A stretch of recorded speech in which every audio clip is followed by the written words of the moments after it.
Assalamualaikum warahmatullahi wabarakatuh. Waalaikumsalam warahmatullahi wabarakatuh. Selamat siang teman-teman. Di sini kita akan berdiskusi tentang permasalahan remaja. Itu tentang permasalahan remaja. Di sini saya akan memberikan beberapa pertanyaan. Yang pertama yaitu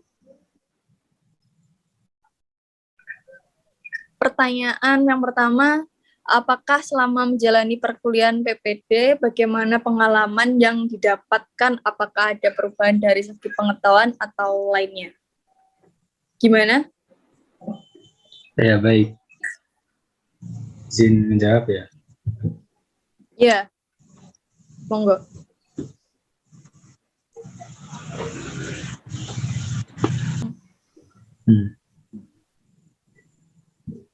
Pengalaman dari perkuliahan PPD yang sudah saya rasakan selama semester 3 itu banyak sekali, ya, tentang pengetahuan, terutama dalam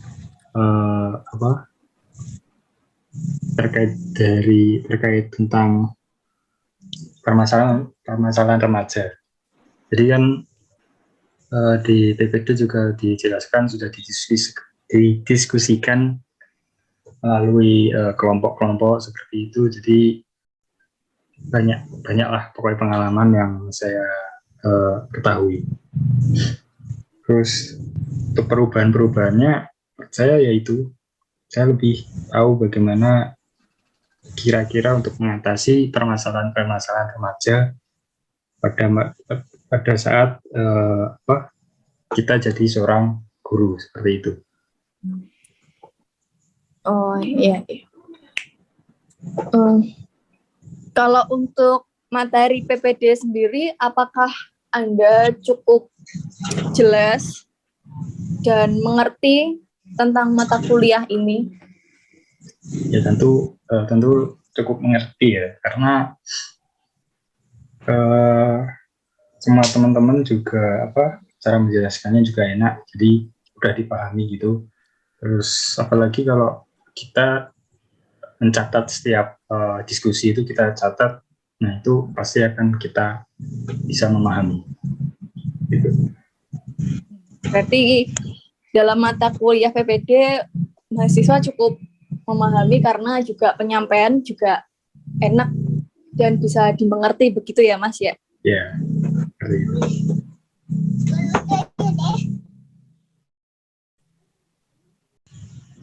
Oh iya, pertanyaan yang kedua ya. Ya. Begini, jika suatu hari Mas Hanif menjadi seorang guru atau pendidik dan salah satu siswa dari sekolah yang Mas Hanif ajar ada yang terlibat dalam pergaulan bebas atau kenakalan remaja, jika ditinjau dari pernyataan di atas, bagaimana cara atau upaya Mas Hanif untuk mencegah salah satu siswa Mas Hanif agar tidak dapat mengajak temannya ke dalam hal tersebut atau kenakalan remaja? Silakan Mas. Ya, baik. Terima kasih. Upaya yang mungkin akan saya atasi yaitu perlu adanya perhatian khusus untuk serta pemahaman yang baik serta penanganan yang tepat terhadap remaja, merupakan faktor penting bagi keberhasilan remaja di kehidupan selanjutnya. Mengingat masa ini merupakan masa yang paling menentukan. Selain itu, perlu adanya kerjasama dari remaja itu sendiri, orang tua, guru, dan pihak-pihak lain yang terkait agar perkembangan remaja di bidang pendidikan dan bidang-bidang lainnya dapat dilalui secara terarah, sehat, dan bahagia. Terus mungkin ada suatu tindakan tertentu, terutama tindakan preventif, yaitu tindakan yang mengenal dan mengetahui ciri umum dan khas remaja terlebih dahulu. Terus yang kedua, kita harus mengetahui dulu kesulitan yang secara umum dialami oleh para remaja itu apa saja. Terus usaha pembinaan remaja dapat dilakukan juga melalui menguatkan sikap mental remaja supaya mampu menyelesaikan persoalan yang dihadapinya. Biasanya kalau tidak bisa menyelesaikan masalah, akhirnya remaja-remaja ini tuh bisa kayak melampiaskan ke hal-hal yang negatif seperti itu. Terus memberikan pendidikan bukan hanya dalam penambahan pengetahuan dan keterampilan, melainkan pendidikan mental dan pribadi melalui pengajaran agama, budi pekerti, dan etika tersebut. Seperti itu, Mbak Alenza. Oh iya, ya baik. Terima kasih Mas Hanif, jawabannya cukup mudah dimengerti, penjelasannya untuk bagaimana solusinya untuk para remaja gitu. Ya, pertanyaan selanjutnya, apakah setiap remaja itu berpotensi untuk masuk ke kenakalan remaja? Silakan jawab. Bisa menjawab, Mbak? Iya, silakan.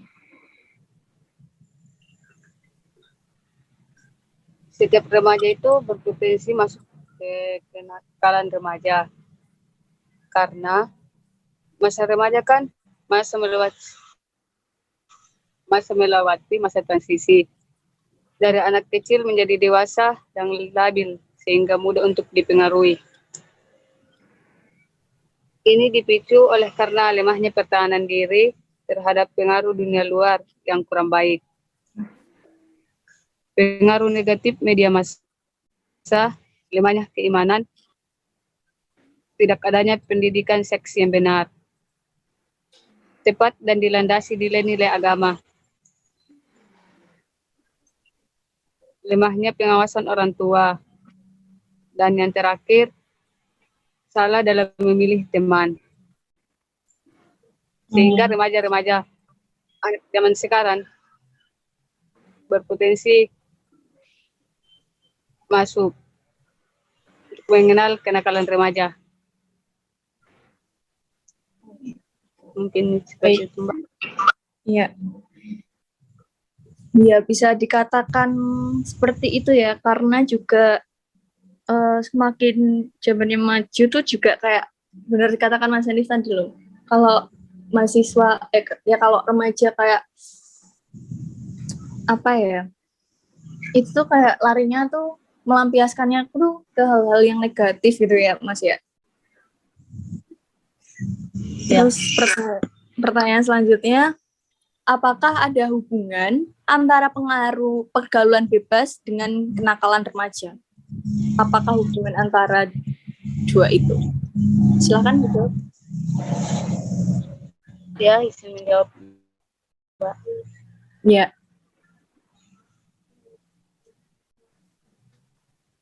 Hubungan antara pergaulan bebas dengan kenakalan remaja ada ya. Misalnya, begini, orang tuanya memperbolehkan bergaul pada siapapun dan pulang kapanpun tanpa batasan, mau pulang tengah malam. Terus, dia bisa main kemana aja dia yang mau pergi. Bahkan bisa terjadi hal-hal seperti kehamilan sebelum menikah, yang saat ini seringkali terjadi. Mungkin gitu aja, Mbak. Iya. Berarti kalau untuk kayak gini tuh peran orang tua dengan anak itu sangat penting begitu ya Mbak Wanda. Iya. Saling keterbukaan ya.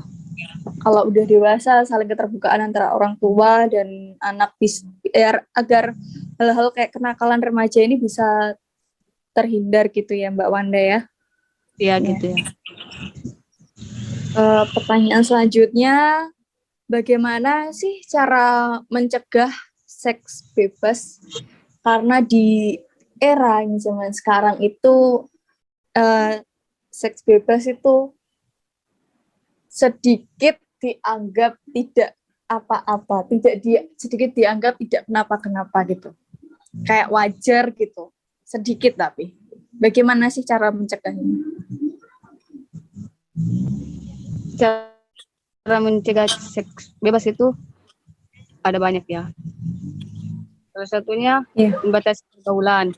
Misalnya melihat di lingkungan sekitar yang baik dan buruk emangnya yang ditemani bergaul gitu. Selain dengan membatasi pergaulan, kita juga harus membatasi perilaku-perilaku dalam berpacaran. Sekarang kan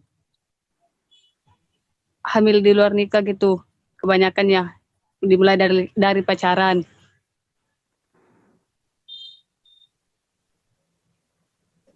Contohnya, tidak mau jika diajak melakukan perilaku-perilaku yang melanggar syariat agama dan hukum oleh pacar. Iya. Mungkin itu. Oh. Ada satu pertanyaan lagi Mbak Wanda. Kayak yang kasus sekarang kan maraknya kasus kayak seperti pencabulan kayak gitu. Yang saat ini sedang booming-boomingnya mencabuli santri putri sampai beberapa orang gitu kan. Tetapi di Indonesia sendiri kan apa ya, kayak hukumnya tuh masih belum benar-benar tegas gitu. Kayak udah ada yang melapor tapi kayak kasusnya tuh nggak diteruskan. Kayak misal di apa ya, dia tidak digubris sama sekali.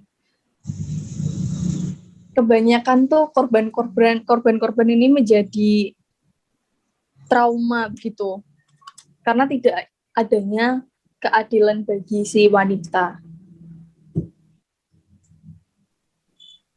Kalau untuk kayak gitu tuh sarannya kayak gimana Mbak Wanda?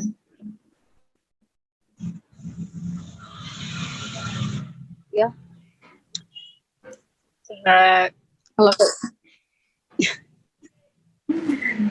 mungkin Mas Hanif bisa membantu.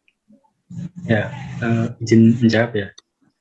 Menurut saya keadilan di Indonesia memang kurang sekali ya, terutama di masalah apa itu di hukum di pemerintahan, di suatu hukum gitu loh, di pemerintah gitu gue. Jadi tugas kita sebagai mahasiswa itu biasanya banyak orang tuh ya salah satunya kalau nggak bisa dilaporin secara sepihak itu biasanya diviralkan. Biasanya seperti itu. Karena kalau sudah diviralkan, biasanya kasus-kasus tersebut bisa diurus. Biasanya seperti itu. Kalau nggak viral, biasanya nggak bisa diurus biasanya. Terus malah bisa malah diintimidasi kadang-kadang seperti itu. Itu banyak kasus yang kayak gitu yang nggak viral terus langsung dilaporin ke polisi, nggak diterima kadang-kadang tersebut.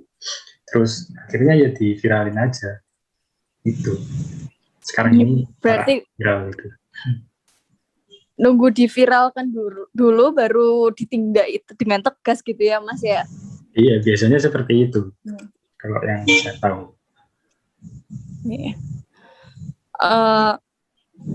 Kalau untuk udah cukup jelas ya Mas Hanif, terima kasih. Kalau untuk dari materi ini sendiri, tadi kan udah saya tanyakan untuk Mas Hanif, ini tanyakan untuk Mbak Wanda nih. Kalau dari Mbak Wanda sendiri sih untuk materi PPD ini apakah cukup jelas ya Mbak? Pemaparan materinya dari segi dosen untuk mengajarnya juga. Kalau dari Mbak Wanda sendiri gimana Mbak? Oh ya, ini selama mengikuti perkuliahan PPD cukup dimengerti. Soalnya kan selama mengikuti perkuliahan kita melakukan presentasi gitu. Setiap kelompok melakukan presentasi, terus tanya jawab. Jadi mungkin di sesi tanya jawab itu kita bisa mengerti dalam permasalahan yang dibahas. Gitu. Iya, baik. Terima kasih untuk teman-teman yang sudah menjawab dengan tegas dan lantang mengenai materi yang kita bahas hari ini. Kurang lebihnya mohon maaf. Wassalamualaikum warahmatullahi wabarakatuh. Waalaikumsalam. Waalaikumsalam.